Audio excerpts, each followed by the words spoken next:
Please give it up for Jay Beale. He's going to take us through the next 50 minutes.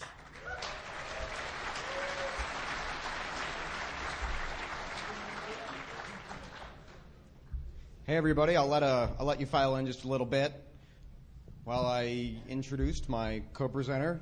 This is Justin Searle. He's our newest hire at Intel Guardians, and well, he's a badass guy. So he's we'll talk about a little bit more about him and his contributions to this talk, both positive and negative, because I'm going to blame things on him, or at least that's what he thinks. So let's see. Here's what we're doing. I've been doing defensive programs for a long time, and somehow I've spent about 6 or 7 years now pen testing, and now and then we end up creating some tools. So I'm releasing one, and you're going to be able to find this. I've got a URL at the end of the slide. You're going to be able to find this up on Intel Guardian's site later this weekend when I get the bugs out. But I'll tell you all about it right now. So basically, the tool is called the Middler. We tried and went through all kinds of names. What's that? Oh, high priest, don't hurt me. I'm a very nice man. He is a very nice man who's got a weight ratio of 3 to 1 on me. And I'm telling you, it's all muscle.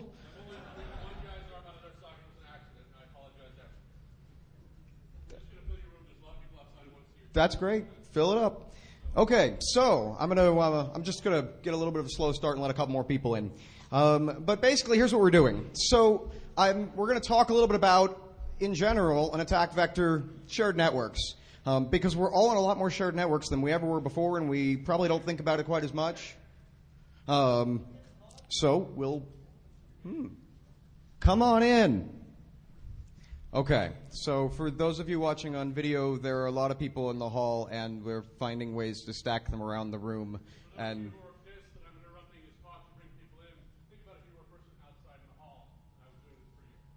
yeah, I'm not pissed. Woohoo!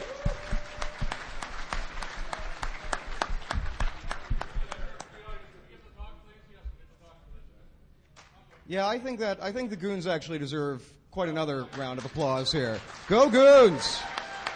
Woohoo!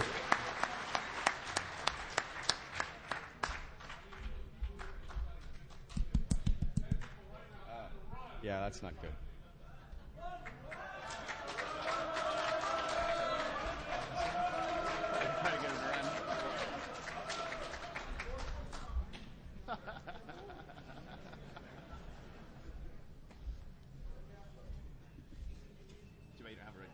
What's that? Too bad you don't have a red cape.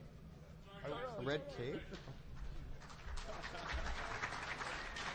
Make sure to reiterate things. I can't stand in front of doors. Absolutely. Okay, great. Okay, I've been asked to reiterate, and I think it's really, really important because, gosh, if anything bad happens in this room, I'm about one of the last people that's going to be able to get out. So, I want to reiterate that you can't block doors. You absolutely cannot block doors. It's not good to block doors. That is how people die. And I do not mean the people that you block from getting out. I mean you as you get trampled really, really badly. Really badly. It's no fun. So first, don't block doors. Second, keep a clear aisle for some definition of aisle. That means goons should be able to run down, and they may just do it as like a test. And again, the goons are called goons for a reason. So don't block the aisles either. Okay, wow, this is really a lot of fun. I'm already having fun with this, and I haven't even gotten to the table of contents. Rock. This is just cool. Okay, so let's see. So what we're going to talk about is basically just one of the things I like to do every now and then. I think we all do, is basically say what kinds of maybe bad assumptions are we making, or what kinds of issues have we kind of left behind as things that we dealt with a long time ago, or that we figure wasn't much of a problem anymore. I have my own favorite sets of them. Patching's a real fun one. I know patching's like one of the most boring things, but we start going and looking and saying, okay, how long does it take between when a Microsoft patch comes out and when it gets reverse engineered and turned into a weaponable exploit, and that number is like under a day by far. and then, we look and we say our average patch time is like 3 months. I mean, not all of us because we're in this room, but like, nationwide, it's pretty bad. Anyway, it's kind of patching's one of those boring little things that we kind of left behind, and well, it's actually the thing that's going to kill us one day, which from talking to Dan is basically what's going on with DNS2. And I think he's right. Okay, but here's what we're going to do. We're going to talk about, we're going to have a little bit of fun. We're going to talk about shared networks, and not that much, but we're going to talk about what happens when you share a network with me. I mean, with a bad guy, with somebody who's up to no good and possibly has forgotten their, laws and all kinds of ethics and stuff like that.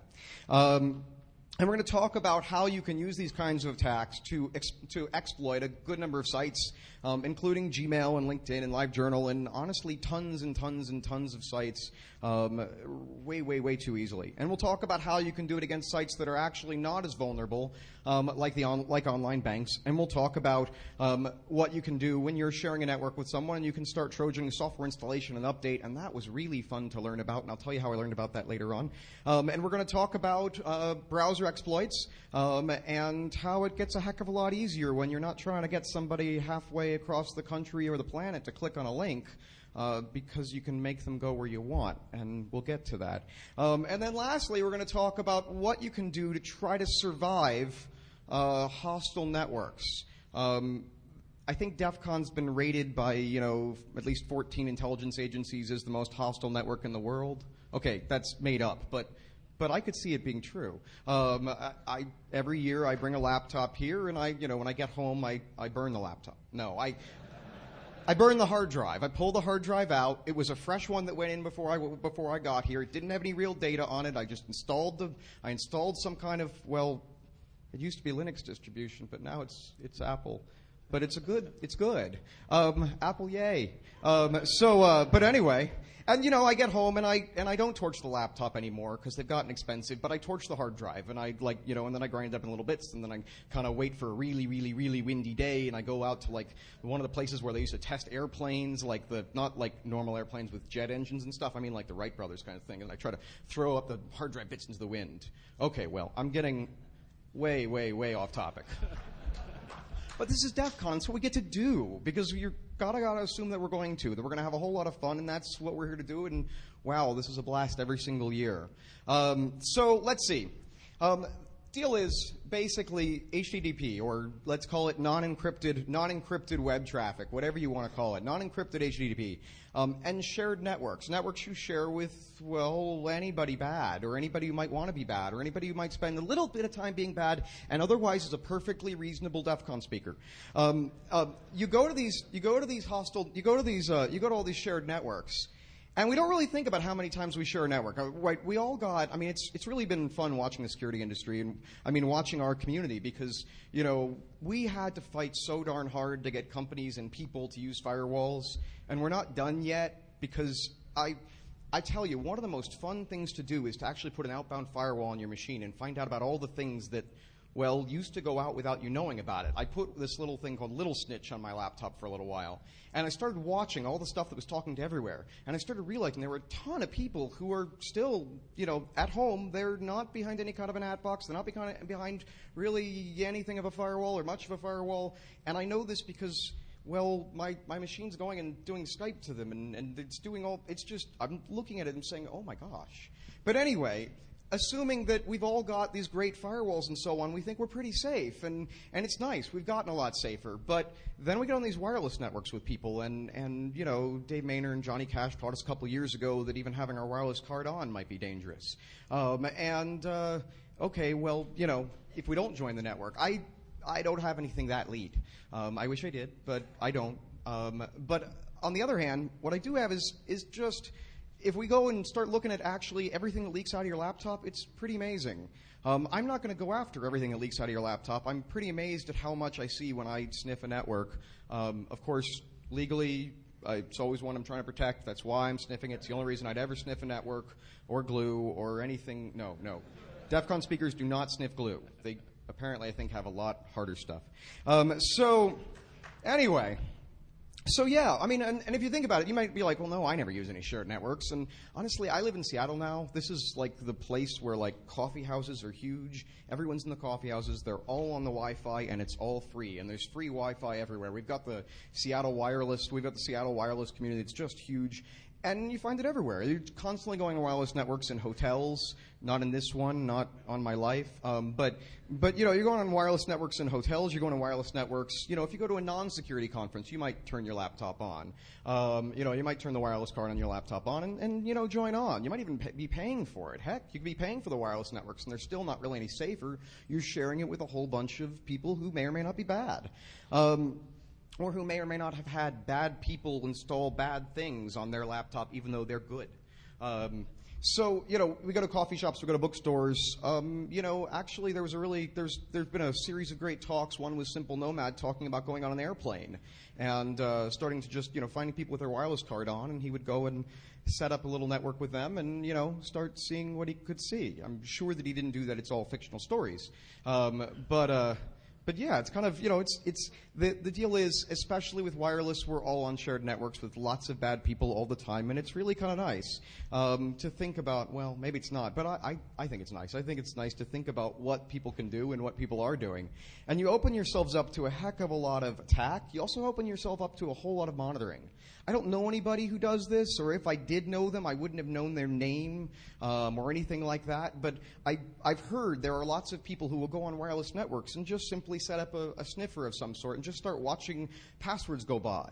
Well, and so, you know, a lot of the services that would have clear text passwords go by started saying, wait, we've heard of this wall of sheep thing, and that's not good. So we're going to encrypt. We're going to encrypt something. We'll encrypt those passwords. And so now, you know, my friends who I don't know the names of, who would be, you know, sniffing on these wireless networks, they don't see passwords go by anymore. But they see IM conversations, and they see email going by, and they see all kinds of wonderful clear text stuff. This is what you've got to kind of understand, and this is what you got to tell your friends. You got to tell your family. You've got to tell your places of employ. You've got to tell everybody on the earth. If we share a LAN, if you and I share a LAN, I can view and modify your traffic. Okay. Whether or not in modifying it I break it and it doesn't work, it's useless to me and useless to you, well, that's different. If it's clear text, for the most part, I get to view and modify it, and I have a lot of fun. By the way, this is I don't really have rants. I'm a pretty nice guy. I don't think anybody's ever said, "Wow, that Jay, he's grumpy," right? But I have all these weird thoughts about things, and you know, and things that kind of bug me because I start to think about it, and I say, you know, we're always talking. Whenever we're talking, I mean, I'm a consultant, or you can call us a consultant. We do sell our time by the hour and all that, But, you know, I go and I talk to lots and lots of companies, and we sit down, and one of the things we do is we talk about, you know, before we start hacking anything or looking at firewalls or whatever we're going to do, we kind of say, well, you know, what are the threats? What are the threats that are what are the biggest things that could harm the business? And when we do that, we say, okay, they start talking about the data that bad guys could see that they shouldn't be able to see. They could see secret stuff. And they say, and they could take things down. They do denial of service. And they always, I swear, always forget the last one. Everybody knows that first one's confidentiality. And that, well, kind of last one, but I've reordered it, is availability. Anybody know what the middle one is? Integrity. Oh, God, wait. Who the hell cares if I can see that data? Sometimes it's really good that I can see it, but what if I could change it? What if I could change it and you didn't know I changed it? And what if I could do that, you know, all the time? And I think that's one of the things we're going to talk about in this talk. We're going to talk about how, with good tools, or, you know, honestly, with even bad tools, you can get at the integrity part just as much as the confidentiality. And you can have a heck of a lot more fun with the integrity. It's a lot more fun, and we'll get into the kinds of attacks. But what you need to understand is if you're sharing a LAN with me, especially a wireless LAN, it brought back the broadcast domain. You know, we all had hubs, and it was like really crazy because you could like tell your network card to just tell you everything that went by on the wire instead of just the stuff that was for it. And all of a sudden you'd be like, wow, I can see everybody's traffic. This is really cool. And then, well, that's been kind of a decade since that was really all the way true. You know, we got switches, and these switches were really nice, and now we can only see your stuff. And, well, unless you played some games, which we'll talk about. But on a wireless network, oh, wow, we all went broadcast again. I mean, we went really broadcast. I don't just mean like the packet goes into a hub and the hub sends it out in all the directions. I mean, dude, I can be really, really far away. As long as I've got a really nice antenna, I can be really, really far away and watch all of your traffic. And you don't know it. And you didn't have to do anything. And I didn't have to throw any packets. You don't even know I'm doing it. That's, well, anyway. So we'll get into that. So the thing you got to understand is if we're on a LAN together, and I'm bad, I'm looking at your traffic. And I can do this in a bunch of different ways. One of my favorite ideas is just to stand up your own DHCP server. I mean, you could go and play games with the switches, but why not just stand up your own DHCP server? I mean, everybody just kind of expects they'll put their laptop on a network, and their laptop will go and try to get an IP address, and they figure that the box that gives it to them will probably be a nice, friendly one that was supposed to be on the network. But honestly, DHCP is this wonderful broadcast thing, right? It's like, hey, does anybody have an IP address for me, me? And it says, and somebody wins a race. Somebody races back and says, I do. And sometimes that's the right somebody, and sometimes it's the wrong somebody. Now, I'm going to tell you guys something. Because we're at a HackerCon, and I've been on a lot of good networks gone bad, if you're going to do that to me, if you're going to give me a DHCP lease instead of the real person, you're going to do any of these network games, please route my packets. I mean, really, how many of us have gone on a network and we're like, okay, the network's down. What's going on? There's some fool's trying to sniff all the traffic. He sent all the traffic to him, but he's not bothering to route it because he's clueless and stupid or lazy or whatever. Or he stopped a long time ago, but he didn't put the network back the way he found it. Which really, you got to think, there's got to be some kind of ethics to doing bad things. I mean, you can be bad. But there's like levels of badness, There's like kind of, I don't know, there's like shoving somebody in line or cutting in line, and then there's like, eating a kitten. Eating a kitten is really bad, okay? And I would posit that if you're going to watch my traffic, if you're going to have all my traffic go to your box, and you don't bother to route it out to the internet where I was trying to get, that's eating the kitten. Just don't do that. Okay, so here we are. So the DHCP server is a nice way of doing things. Another nice way of doing things, and it's amazingly simple and easy, is you can run a little tool like ARPspoof or EtterCap or whatever, and you can run a little tool that'll basically say, hi, I'm the router. Everybody who wants to go out, you come to me. And if you wanted to be really, really careful about it or really, really targeted, you could be like, no, I'm that one server. That's the really, really highly important server. But honestly, most of us, if we were bad and we were going in, we just want to be a router. Maybe we want to, actually, honestly, in honor of Dan, maybe we want to be the DNS server. That's a good person to be, too, because you start saying, wow, everybody who asks for www.livejournal.com, that's my laptop. And they're not ever going to know the difference. Anyway, so we'll get to that, but I think this is kind of fun. Anyway, I added the slide. I forgot about adding, but I added it. DNS is a beautiful, beautiful thing to an attacker, and we wouldn't be complete if we didn't talk about it. UDP protocols are so beautiful because they're so much easier to spoof, and it's just so much. It makes things worlds easier. And it's a beautiful thing for an attacker. And Dan, I read Dan's slides. I missed his talk before, but I'm going to see it. But Dan has some really good ideas here. DNS is a wonderful thing to an attacker, absolutely. What I really like, on the one hand, you could spoof DNS replies to everybody on the network, and that doesn't go away as a threat. We don't really have much of anything we can do about it. Okay, if you happen to put your laptop on a network on the same network, and I send out a DNS request, and you watch it go by, you can respond to it. And quite possibly, very often, trust me, DNS spoof is a great tool. You can respond to it faster than the real DNS server. Part of that is because, you already know the answer, the fake answer, whereas it might have to go and do work to find out where, finance.yahoo.com is, or such. Anyway, the other really cool thing about DNS is if you can poison DNS for like an hour or 5 minutes or 10 minutes or whatever, you can get an SSL cert. Because honestly, the way they do SSL certs is kind of simple. It's you apply for an SSL cert. If you can get email for the domain for a short time, then you've got the SSL cert. And revocation's really amazingly difficult if it all works. So basically, the people who own the domain for real have to wait for it to expire. Okay, I'll get to some more man-in-the-middle stuff, but I think that this is good stuff to think about. We trust our networks way too much. So if we share a LAN, did I go back a slide? Okay, so let me get on to some more of the meat. I've been man in the middling all of my web traffic for about 3 months, and I've been having a heck of a lot of fun doing it, and I've been surprised at, well, how much of it goes by clear text and how much stuff is in there and how much stuff is persistent, and now I'm afraid of Google too. But I'll get to that. So basically, part of what I want to say is that, beyond just the straight, this website is clear text. Sites that are mixed between clear text and not so clear text, or between, HTTP and then whatever you want to call it, SSL, TLS, encrypted web traffic, I'll call them a menace. I think it's a reasonable thing. And the problem is that anytime you're unencrypted, I get to watch. But remember, I'm into integrity. I don't just get to watch. I can clone your session. Okay, I can throw in whatever I want. If I can route your packets for you, and I try to say that that's actually pretty easy and trivial, and we all knew how to do that a long time ago. If I can route your packets for you, well, then I can take any of the ones that will let me, any of the clear text ones, and change them if I want. I could keep them for myself and not send them on to their real destination. And I could send my own stuff onto the real destination. And then when the answers came back, I could hold on to that. And I could send you something else. And if you start scripting this, if you start going programmatic, you can really do a whole lot. Part of the way I got an idea for this was basically the idea of taking a user who's signing into webmail and saying, wait, if I can get them onto my webmail server instead of their real webmail server, I can control their whole email world.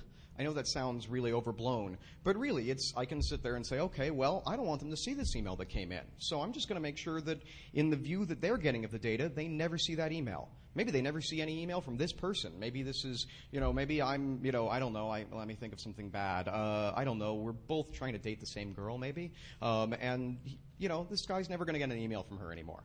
And heck, I'm going to send some email from him to her saying, I don't ever want to talk to you again. Right? And she's not going to know unless she goes out of band. But we've got VoIP and I'm working on it. Right?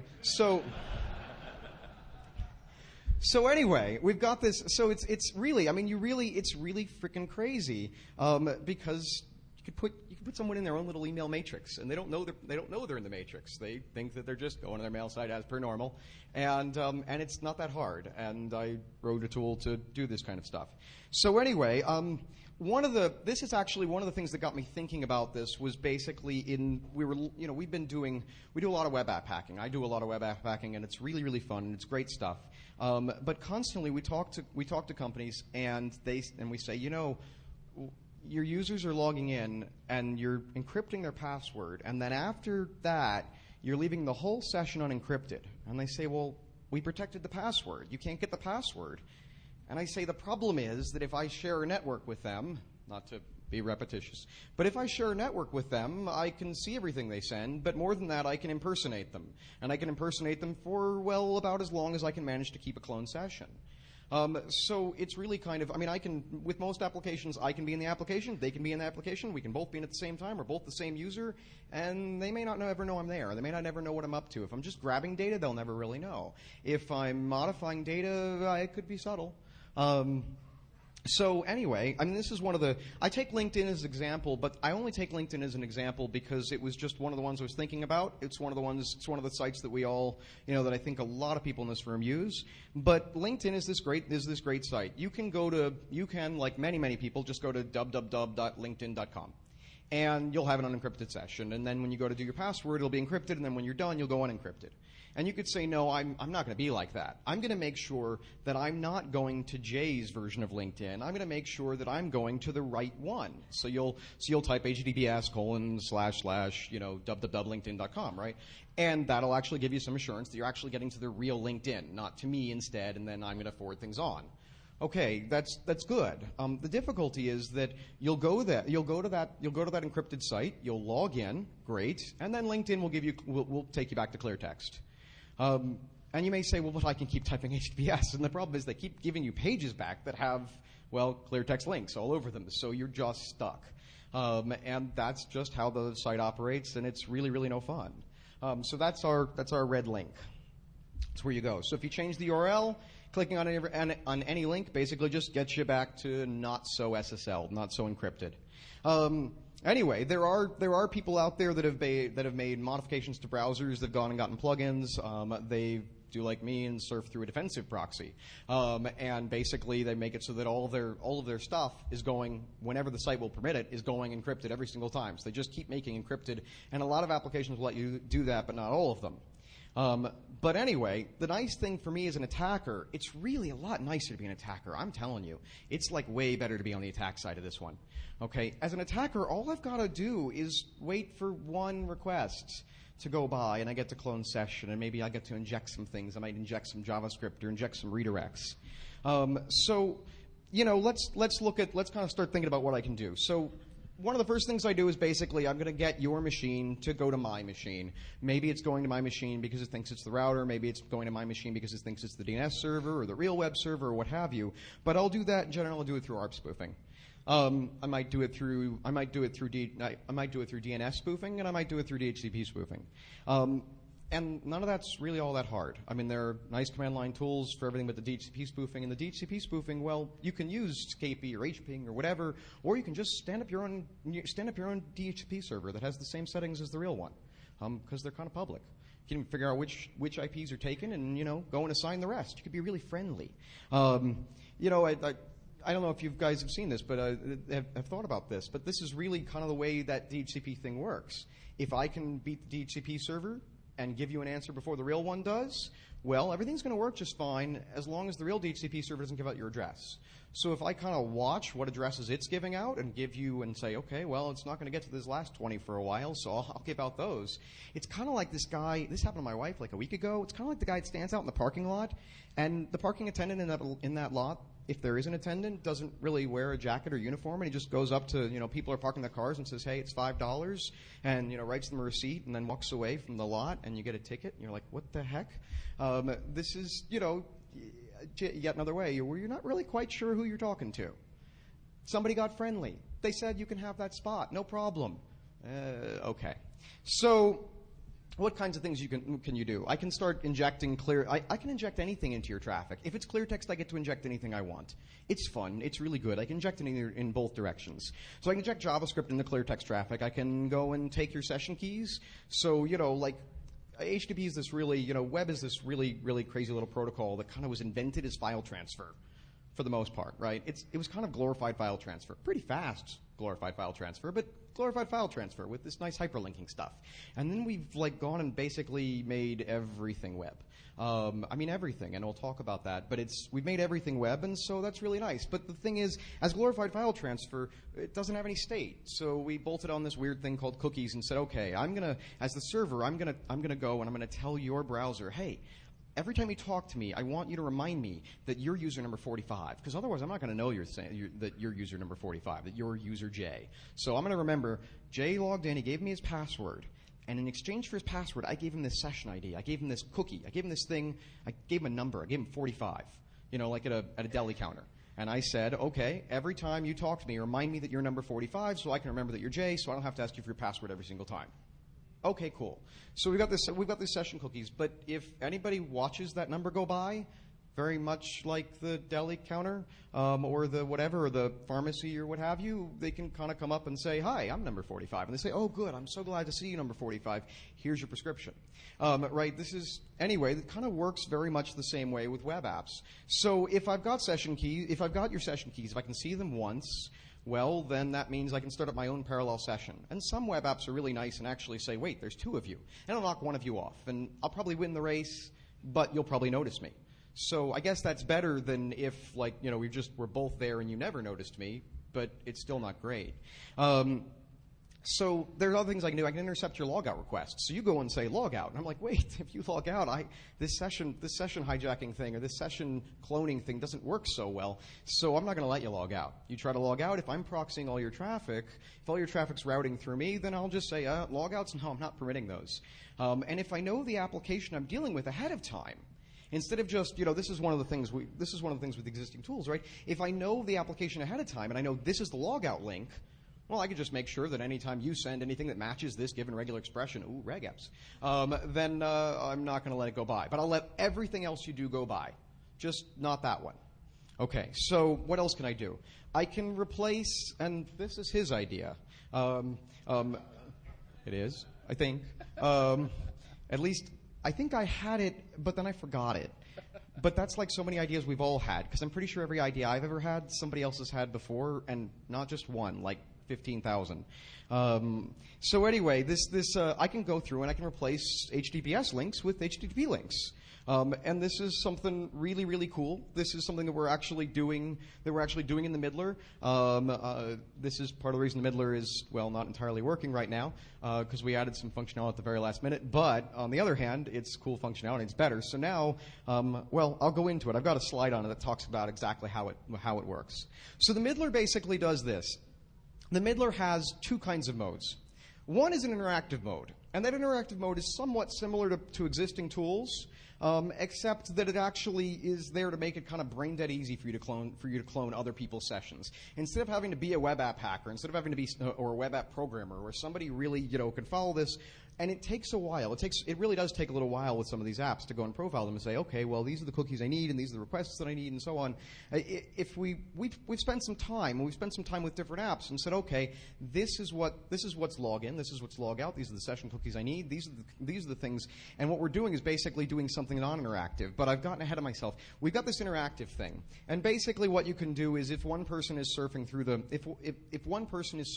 proxy, unbeknownst to them, and you're the bad guy who set up the proxy, you can go to the proxy and clone their session by just, if I'm going through the proxy and I'm coming from my IP address, well, then when I try to go to LinkedIn or LiveJournal, I'll go in as somebody else, and I can choose the somebody else. But I can go in as somebody else that's on the proxy right now, and maybe as many of them. So that part's we're kind of all used to. I mean, we don't do that so much because the existing tools kind of make it easy to watch, but not so easy to actually, well, modify. Again, integrity, not confidentiality. Well, both, but integrity is really fun. Okay, or more to the point, attacking it. So the first part, so we can do this. This is kind of the interactive parts, the parts that are, you're really going to do, and this is human. This is at human speed, but I like machine speed better. It's faster. But at human speed, we can actually go and basically, we can just clone someone's session and make that really easy, and you don't have to go and sit there and figure out which things you need to clone, which things are being changed, and which things you need to hold static. Screw that. Let the proxy do it for you. So that's the first thing the Middler does, and it's a useful thing.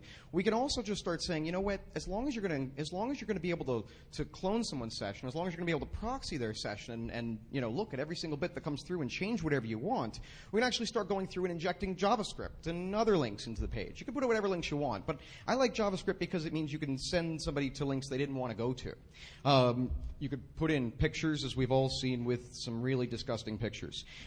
You can go through and we tend to see it here. I don't know why that is, but you can go through and put in your own, and I like this a lot because you turning off JavaScript doesn't really save you one bit. This is part of HTTP. You could go and actually start putting in your own redirects. So you can say, hey, you know what? I'm going to decide that every other user or only these 3 users or whatever are going to be redirected to the site of my choice. And that site of my choice might be, I don't know, it might be my own vanity site, but that wouldn't be nearly as fun or nearly as evil. I could make it a phishing site, but that's not all that much fun. What I'd really like to do is redirect them to, I don't know, Metasploit. Yeah, client-side exploits.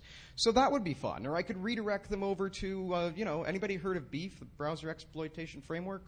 That thing's really fun. This guy, Kevin Johnson, who's taught everybody a lot, is got me really into this idea, and I'm blown away from some of the demos I've seen. I need to play with it more myself, but this is pretty easy. We can go through and do some of the normal stuff like logging the user's whole session, and the Middler's actually got some really nice stuff. Again, trying to go and basically take previous tools to a really, really different level. And Middler's actually got some stuff in there so that we can parse out the XML that's going by. We can parse out JSON. JSON is JavaScript object notation. It's like what Google uses to send your mail back and forth.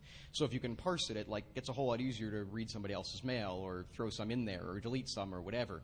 But we're making it so that the intent is to make it really, really easy, not only for you to do this interactively, but for you to add on to it, because that's the idea. It's like I'm this kind of weird open source guy, and, well, this is open source attack tools. So I'm going to tell you that it's going to be really easy. I'm not going to get to write documentation this weekend by far about how to do it, but it's going to be pretty easy for you to add more and more sites. There's also, the really fun stuff to me, though, also is this kind of doing some site-specific features. And this is a little weird, because you say, wait, I can do all this with a browser, but I'm going to kind of go into some of the stuff you might do. So the first is, suppose Gmail and webmail, Gmail, Yahoo Mail, all the different webmails. Most of these webmails all basically leave almost the entire session clear text, which means, ding, ding, we can all have fun with them. So what kinds of things might you do with Gmail? Well, you might read the user's email, which is kind of the obvious. And by read the user's email, I don't just mean their email, but the email that they're reading, but also all their other email, and go through the folders. And the whole part of the intent of the middler is to go and say, listen, why do this at human speed? Let's do this programmatically. Let's say, listen, if I'm watching Justin read his Gmail, it's nice. I can go and click on a link and see what his message is and all that. I hit compose and send a message. Yeah, whatever. What I really want to do is just harvest all of his messages all at once. And I want to do it before I even knew about it. I want to do it while I'm off drinking or, whatever it is I do, eating sushi. Because I don't really drink so much, but sushi, that I do. I want to make that really, really, really easy. And that's the intent. We're basically automating I don't want to use that word. Okay, so we're automating that's a bad word too. Gee, I don't have any how do you not curse at DEF CON? Yeah, we're automating the crap out of it. Absolutely, positively. Anyway, so you can go through and you can read their email, but you can go beyond that. As long as you're logged into Google as them, and you didn't need their password, you're just writing their session, why not do a whole bunch more? Why not read all their past Google Talk conversations? I think about that and I think, oh gosh, I've used Google Talk with my wife, my friends, my coworkers, sheesh. And why not harvest their whole address book? I mean, we probably don't care about that so much, but if you were a professional spammer, professional fisher, if you wanted to send client-side exploits to all of their friends or all of their coworkers or whatever, that might be really useful too. And we could send our own emails. We could do that programmatically, so we can send tons of emails, and they all look like they came from this guy, and he can't prove that it wasn't him. Right? You follow the headers, and you're like, yeah, this was absolutely him. You can go and profile the user in all the other Google applications. Awesome. You can profile the user in all the other Google applications, and since you can prevent him from logging out, he thinks he's logged out, and you're going to keep using that session for a long, long, long time. When I start thinking about all the Google applications, I really get scared. I love Google. I love all the stuff they give me. They give me all this wonderful functionality, most of it through my browser and even through my phone. And that's really, really cool. But every so often I think, gosh, wow, if I were Google, I have a lot of information on a lot of people. I'd almost want to sell that stuff. But if I didn't sell it, maybe I just one day I'd be like, screw this ad stuff. We're going to be an intelligence agency because we already know it all. I mean, we don't know it. But it's all in there. We just have to mine through it and find it all. Anyway, hopefully Google won't get mad at me and publish all of my stuff on the internet somewhere or, whatever. But be nice. Okay, so it's kind of crazy. Imagine not so much what happens if don't think so much about what would happen if somebody could get to your Google data, right? Because you're like, no, I'm too smart for that. I would never use Gmail for anything that wasn't absolutely public, right? I know you're all like that. I'm not. So why don't you think instead about what would happen if you could get to all of my Google data?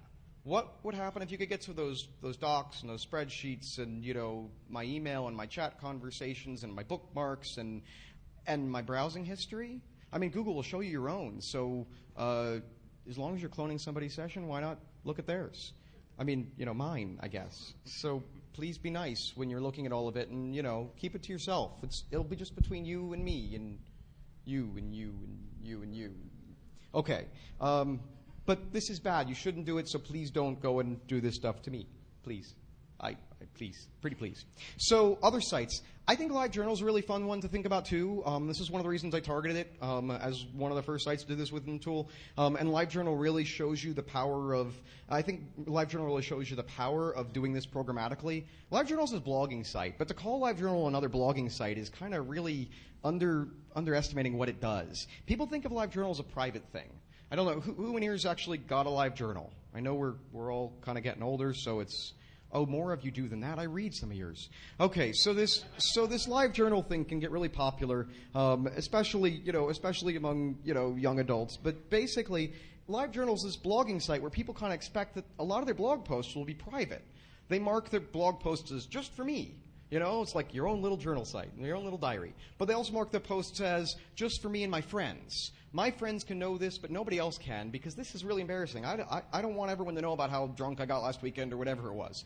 But they can actually do something else. I started finding out from my friends who use LiveJournal far more than I do because I've logged into it once a month or something. But I've talked to people, and they have all these filters set up. They said, this is one group of friends, this is one group of friends, there's another group of friends, there's another group of friends. This group can know about my career, but this group can't. And this group can know about my sex life, but this group can't, and so on and so on and so on. I'm serious.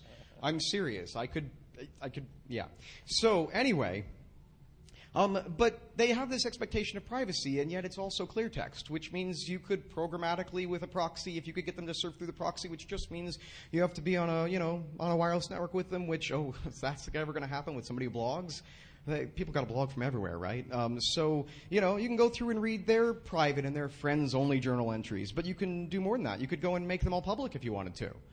You could make some of them public. You could make some of them that aren't supposed to be seen by one of their groups of friends visible, to that group of people who would be offended or what have you. You could go through and harvest their friends list and then go look at all of their friends' private posts.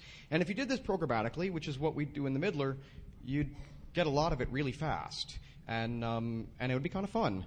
Anyway, you could even start, you could even give yourself more privilege. You could add your own user to the victims list, and now we've got something like Sammy all over again. And there have been some really great talks about social networking at Black Hat and DEF CON this year, and yes. So LinkedIn's another good one, same kind of thing. Just imagine the same kind of thing. It's just we all kind of have this expectation of LinkedIn that, Justin's my friend, he can have my phone number. He can have all my phone numbers, he can have my home phone number, that's okay, but I'm not sure that I want everyone to have it. That's, so whatever. I want to go a little bit further. What's wrong with this picture? This is actually pretty hard to see, but this is clear text banking site. This is a clear text. This is US Bank. This is the front page of their site. Okay, it's clear text. But you'll note, and I've blown it up a bit, there's some locks over here where you put in your personal ID. Okay, this is where you put in your username. And there are locks, and those locks are there to make you feel very safe. Okay, so why are they there to make you feel safe? Well, this form where you put your login ID, it's encrypted. It's okay. It's SSL. So we're all supposed to feel safe. And I remember back when I did feel safe with that, and I felt really dumb. And once I figured it out, I said, wait a second. What if, since you went to a clear text site first, doesn't that mean that SSL page, that SSL link doesn't have to be SSL? And you may not even ever know it wasn't SSL, and most of us don't look for it. I mean, honestly, Justin, you made a good point. You made a good point about this. He said, wait, I'm a security guy. Great. He said, I'm a security guy, and I don't always notice if it's gone SSL or not. I don't always notice. I'm okay, just so I'm not just making fun of him, I don't always notice. Okay? I found out how much was clear text by sticking this little snitch outbound firewall on my machine and saying, what? Okay. So anyway, this is a banking site that, if you wanted to, you could fool a tremendous number of people into just, never going encrypted. And this is actually something, let's see, yeah, we have it here.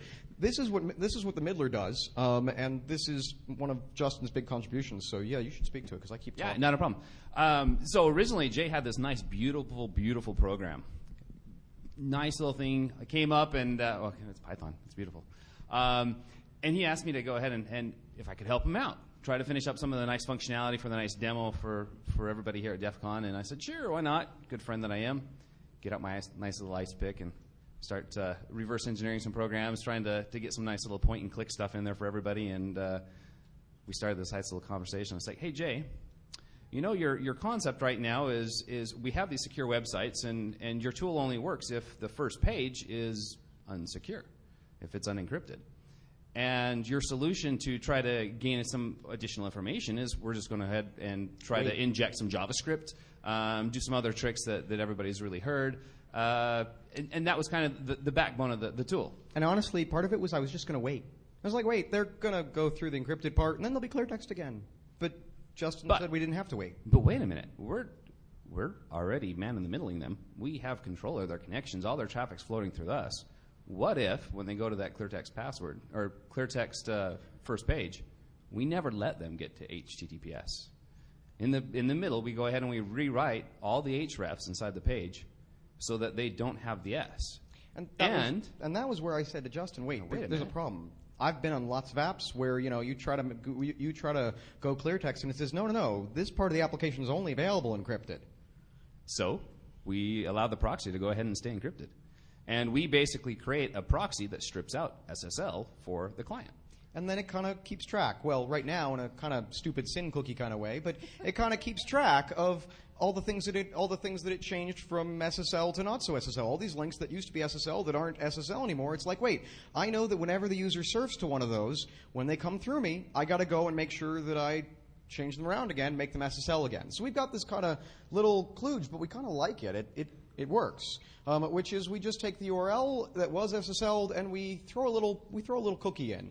We were going to do a random number, and we probably will eventually, but right now it was proof of concept. We did secure for.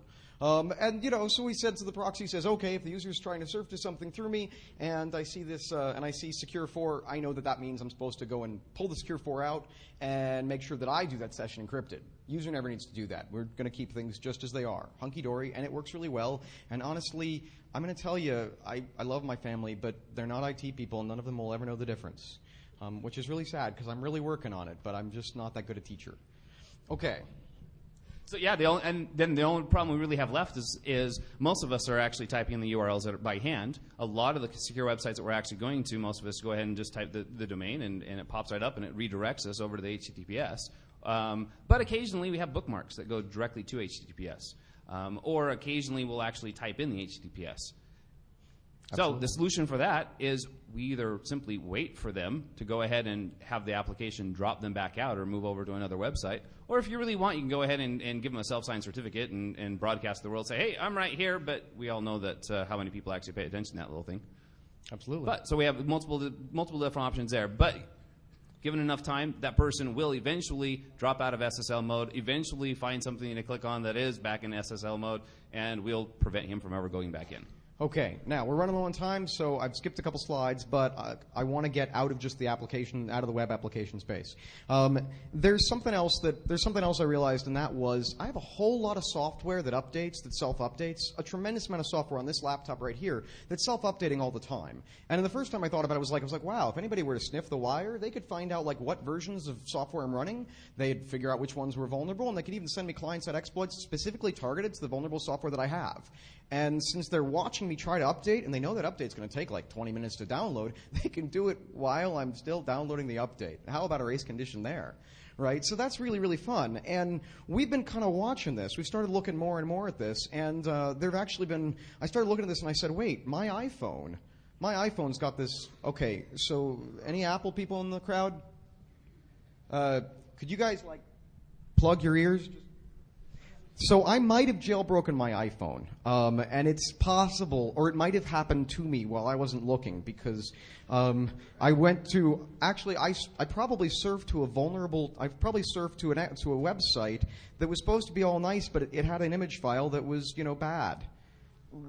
It was bad, and so my machine, it got hacked. But one of the things I learned with this installer.app thing that was really, really cool, I mean, the baddie who hacked my phone, he left me this installer.app thing and a love for sushi. And I realized, wait a second, installer.app, it's like pulling down a software catalog in clear text.